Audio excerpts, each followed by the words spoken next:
નમસ્કાર ગુજરાત હવામાન સમાચારની અંદર ફરી એક વખત આપનું હાર્દિક સ્વાગત છે। મિત્રો આજે તારીખ થઈ છે 19 માર્ચ અને વાર થયો છે ગુરુવાર। આજના દિવસે ગુજરાત રાજ્યની અંદર ફરી વખત વરસાદની આગાહી જોવા મળી રહી છે। માવઠા સાથે વરસાદ જે પડી રહ્યો છે એમાં ઘણા બધા ખેડૂતોને પણ નુકસાન થઈ રહ્યું છે, પરંતુ આજે જાણીશું કે આ માવઠાનો વરસાદ છે એ કેટલા દિવસ સુધી ચાલશે। હવામાન નિષ્ણાંત અંબાલા પટેલ દ્વારા આગાહી આપવામાં આવી રહી છે કે 19 માર્ચથી લઈ અને 24 માર્ચ સુધી ગુજરાત રાજ્યનું વાતાવરણ હજી પણ આવું જ રહેવાનું છે। આના કરતાં વધારે વરસાદ પડશે। મિત્રો તમને ખ્યાલ હોય તો તમને જણાવવામાં આવ્યું હતું કે ગુજરાતના સૌરાષ્ટ્ર ઝોનની અંદર અને કચ્છ લાગુના વિસ્તારની અંદર વરસાદ પડવાનો છે, પરંતુ હવે નવી માહિતી મળી રહી છે જેમાં મધ્ય ગુજરાતની વાત કરીશું, દક્ષિણ ગુજરાતની વાત કરીશું કે આ જિલ્લાઓની અંદર વરસાદ પડવાનો છે। આજે 19 માર્ચના રોજ દરેક જિલ્લાઓની આગાહી છે એ આપણે જાણીશું। કયા કયા જિલ્લાઓની અંદર વાતાવરણમાં પલટો આવ્યો છે, છેલ્લા 24 કલાકની અંદર કયા જિલ્લાઓની અંદર વધારે પડતો વરસાદ પડ્યો છે અને હજી પણ આગામી 3 દિવસ માટે હવામાન નિષ્ણાંતો દ્વારા શું આગાહી કરવામાં આવી રહી છે। ખાસ કરીને હવામાન વિભાગે પણ એક મોટી આગાહી કરી છે। મિત્રો તમને ખ્યાલ હોય તો ગુજરાતના દરિયાકાંઠાના જિલ્લાઓની અંદર, દરિયાકાંઠાના વિસ્તારોની અંદર અત્યારે ઠંડીનું પ્રમાણ વધ્યું છે। ભર ઉનાળે મિત્રો ચોમાસા જેવું વાતાવરણ પણ સર્જાણું છે અને હજી પણ આ વાતાવરણની સ્થિતિ બંગાળની ખાડી, અરબ સાગર અને મધ્ય ભારતમાંથી આવતી સિસ્ટમોના કારણે જોવા મળશે।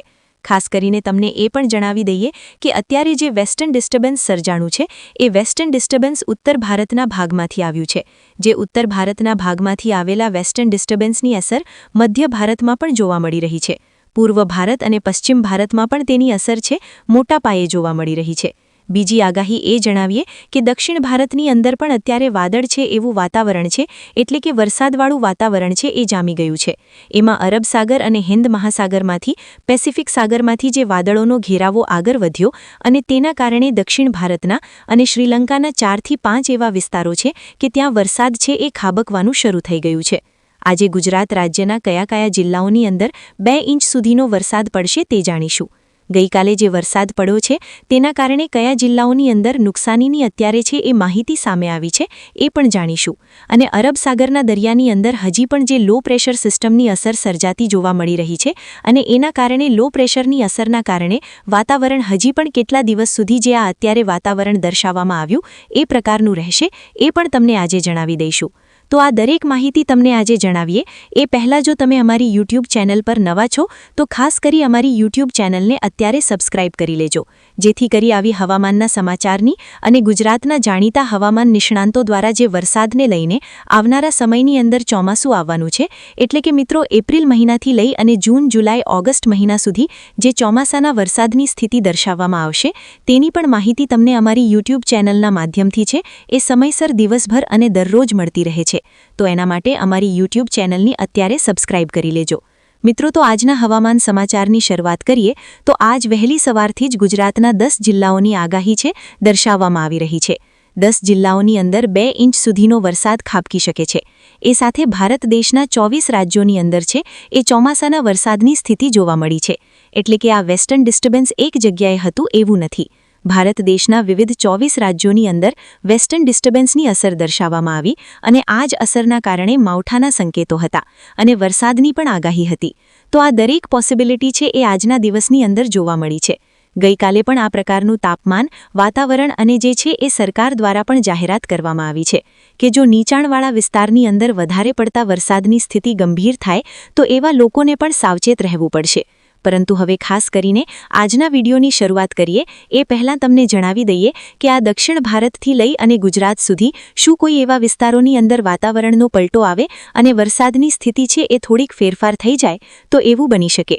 ના મિત્રો, એવું કંઈ પણ પ્રકારનું બનવાનું નથી। આ ટ્રેપ છે એ ટ્રફ મજબૂત છે અને ટ્રફ એટલો મજબૂત છે કે ગુજરાત નજીક આવતાની સાથે આ ટ્રફ છે એ અરબ સાગર સુધી પહોંચશે તેની આપણને આગાહી દર્શાવવામાં આવી છે। તમને દર્શાવી દઈએ આ માપ જે દર્શાવવામાં આવી રહ્યું છે મેઝરમેન્ટ, કે જેમાં અરબ સાગર અને દક્ષિણ ભારતના બંગાળની ખાડીથી નીચે અને વિસ્તારોની અંદર જે લો પ્રેશર સિસ્ટમની અસર દર્શાવવામાં આવે અને એ જ લો પ્રેશર સિસ્ટમની અસરના કારણે વાતાવરણની અંદર જો કોઈ મોટો ફેરફાર થયો તો હવામાન સમાચારો દ્વારા જે છે એ આપણે આ સુધી કોઈ પણ પ્રકારનો અસર અત્યારે છે એક્શન મોડમાં આવી જાય।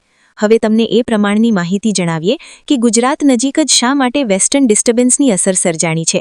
બાકી ભારત દેશના અન્ય રાજ્યોની અંદર પણ આ અસર સર્જાવી જોઈએ.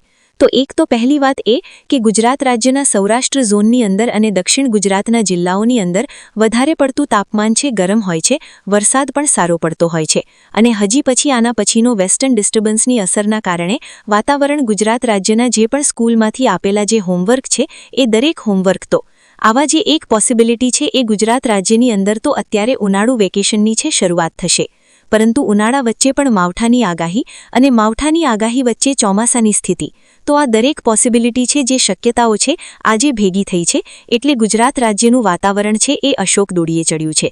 બાકી આ કારણોસર ગુજરાત નજીકની આવતારા સમયની અંદર પણ ઓછામાં ઓછી મિનિમમ જે છે એ દરેક વ્યક્તિ વાત કરે છે એ પ્રકારની અત્યારે તાપમાનની ચર્ચાઓ થઈ રહી છે.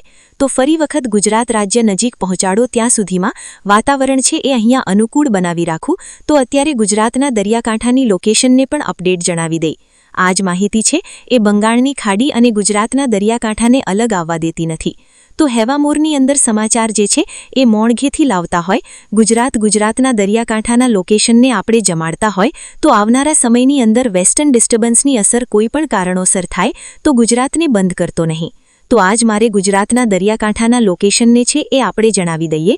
બંગાળની ખાડીની નજીક આવતા લોકોને પણ અત્યારે જે છે એ ફૂલ ત્રાસ લાગી રહ્યો છે. કારણ શું છે કે ગુજરાત નજીક વરસાદની સ્થિતિ છે વધારે પડતી સક્રિય થયેલી છે અને હવામાનની અંદર સમાચાર જે છે એ ફેરફાર થતાં વધારે પડતા બોલાય છે એટલે ગુજરાતના દરિયાકાંઠાના લોકોને પણ આપણું આ માહિતી છે એ શેર કરવી પડે છે. આ માહિતી ગુજરાતના દરિયાને લોકેશન શેર ન કરે તો આ ગુજરાતના હવામાન સમાચાર એવા છે કે અહીંયા દક્ષિણ ભારતથી લઈ ગુજરાત, દક્ષિણ ગુજરાતથી લઈ ગુજરાત, દક્ષિણ ગુજરાતથી લઈ અને સૌરાષ્ટ્રથી લઈ કચ્છ લાગુના વિસ્તારોની અંદર વધારે પડતી અસર છે ચોમાસાના દિશોમાં જોવા મળે છે. તો આ પ્રકારે તમે અહીંયા જોઈ શકો છો. આ મેપ દર્શાવવામાં આવી રહ્યો છે. આ છે કચ્છ લાગુના વિસ્તાર. કચ્છ લાગુના વિસ્તારની અંદર પણ વાતાવરણ જે છે એ ચોખ્ખું હોય એવું દર્શાવવામાં આવતું નથી. હા, એના દરિયાકાંઠાના વિસ્તારોની અંદર થોડીક એવી ચોકસાઈ હોય, પરંતુ આમ લાંબા સમયે જોતા જવા જાય કે ગુજરાતને દરિયા અથવા લોકેશનને પણ દરિયા આપણે ગુજરાતની અંદર આવતી જે 22 તારીખથી લઈ અને 26 તારીખ વચ્ચેની જે આગાહી છે તેમાં આપણે જાણ્યું છે. તો એ પ્રમાણે સેવક કંપનીની જે બ્રોડમેન છે એમના થકી જે માહિતી આપવામાં આવી છે કંપની દ્વારા, એ કંપનીના એમ્પ્લોયી તરીકે જો આપણને માહિતી આપે તો એ પૂરું રિસ્ક લે નહીં, એટલે સાચે 90% સુધી છે આપણને પ્રોફાઇલ આપે, પછી વખત છે એ ફેરવી નાખે. તો આ બાબતે શું કરવું એ કોઈકને કારણ સભરાતું નથી. હવે અત્યારે ગુજરાતના દરિયાકાંઠાની અંદર શું કરવું તો વેસ્ટર્ન ડિસ્ટર્બન્સની અસરને છે એ લોકોના સુધી પહોંચાડી અને હવામાનની અંદર ફેરફાર એવો નહીં કે ગુજરાતના દરિયાકાંઠાના લોકો જેટલી પણ એ છે એ પ્રકારની માહિતી છે એ આપણા સ્પીડોમીટરમાં દર્શાવી. હવે તમે અહીંયા જોઈ શકો છો 2 થી 3 મેપ છે એ આપણે બનાવ્યા છે. હવે આ 2 મેપની અંદર શું છે, ત્રીજા મેપની અંદર શું છે, વેધર એનાલિસિસની એક્સપર્ટ દર્શાવી અને આ આગાહી તમને જણાવી છે કે ગુજરાત નજીક પણ શું છે. વાતાવરણ અને હવામાનની અંદર ફેરફાર કે જ્યાં અત્યારે વેધર એનાલિસિસના ફોરકાસ્ટ છે એમની પણ આગાહી છે. તો આ પ્રકારે 2 થી 2 લોકેશન તમને આપવામાં આવ્યા છે. જો સાચું હોય તો ગુજરાતના દરિયાકાંઠાના લોકો જણાવી દો, જેથી કરીને જો એ આવતા હોય તો મહત્વપૂર્ણ બાબત રહેશે. એટલે કે ગુજરાતના દરિયાકાંઠાના લોકેશનને પણ અપડેટ સ્વરૂપે માહિતી છે આપણે જણાવી દેશું.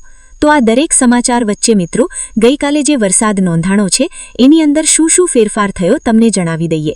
તો હવામાન સમાચારની અંદર જે સમાચાર આવ્યા છે તેમાં વેધર એનાલિસિસના ફોરકાસ્ટની આગાહી ગુજરાત કોઈ પાસે હોઈ શકે કે નહીં.